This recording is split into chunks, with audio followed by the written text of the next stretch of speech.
আসসালামু আলাইকুম রহমতুল্লাহ। যারা আমাকে দেখছেন, আমার কথা শুনছেন, সবাইকে জানাই অভিনন্দন, মোবারকবাদ।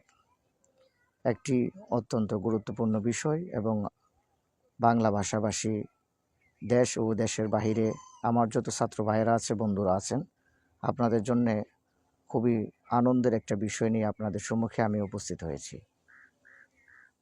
মাদ্রাসা শিক্ষার্থী যারা আছেন, আপনাদের প্রতিনিয়ত একটা বিষয়ের সম্মুখীন হন, আরবি শব্দের অর্থ, শব্দ ওয়ার্ড কীভাবে মুখস্থ করবেন।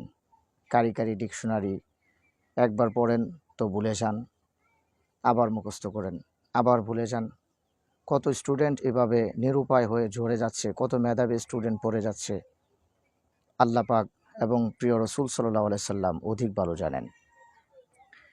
এই গভীর এবং কষ্টের দিকটা বিবেচনা করে আমি হাফেজ আরিফুল ইসলাম বিন আবু ইউসুফ আল কাদরি চিন্তা করেছি এবং আজকে হইতে আমি আপনাদের সম্মুখে পবিত্র কোরআনুল কারীমের সূরা ফাতিহা হইতে সূরা নাস পর্যন্ত, অর্থাৎ প্রথম পারা থেকে 30 পারা পর্যন্ত পবিত্র কোরআনুল কারীমের অনুবাদ অনলাইন ক্লাসের মাধ্যমে বাংলাদেশ সহ বাংলা ভাষাভাষী যত স্টুডেন্ট আছেন সারা পৃথিবীতে, মাদ্রাসার শিক্ষার্থী সবার কাছে আমি পৌঁছে দেব ইনশাল্লাহ।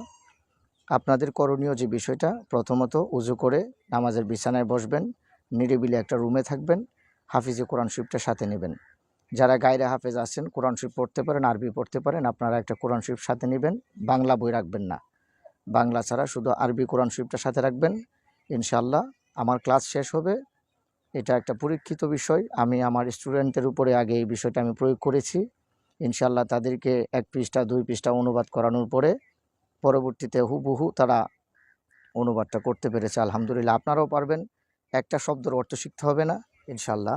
আমি আপনাদেরকে দায়িত্ব নিয়ে বলছি, কোনো ডিকশনারি পড়তে হবে না, একটা শব্দের অর্থ মুখস্থ করতে হবে না, বাজারে কষ্ট করে গিয়ে টাকা খরচ করে লাইব্রেরি থেকে কোনো ডিকশনারি কিনতে হবে না ইনশাআল্লাহ। পবিত্র কোরআনুল কারীমের শব্দের অর্থগুলা শিখার মাধ্যমে আপনার সিনা এলেমে পরিপূর্ণ হয়ে যাবে। আপনি হয়ে যাবেন এলমে লুগাতের পরিপূর্ণ একজন স্টুডেন্ট। আল্লাহ তাআলা আমাকে আপনাদের খেদমত করা তৌফিক দান করুক। আমি যেন কোরআনুল কারীম শেষ পর্যন্ত অনুবাদ করে আপনাদেরকে সহযোগিতা করতে পারি।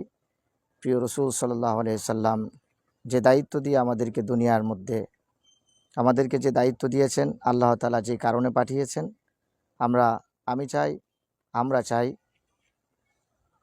বাংলাদেশের প্রত্যেকটা গড়ে আহলে সুন্নাত ওয়াল জামাত মতাদর্শের ছাত্র গড়ে উঠুক। আমাদের সুন্নি ছেলেরা, আমাদের আহলে সুন্নাত ওয়াল জামাতপন্থী প্রত্যেকটা ছাত্র ভাইয়েরা মুহাক্কিক আলেমে দ্বীন হয়ে উঠুক। সে পর্যন্ত ভালো থাকবেন। আসসালামু আলাইকুম ওয়া রাহমাতুল্লাহ।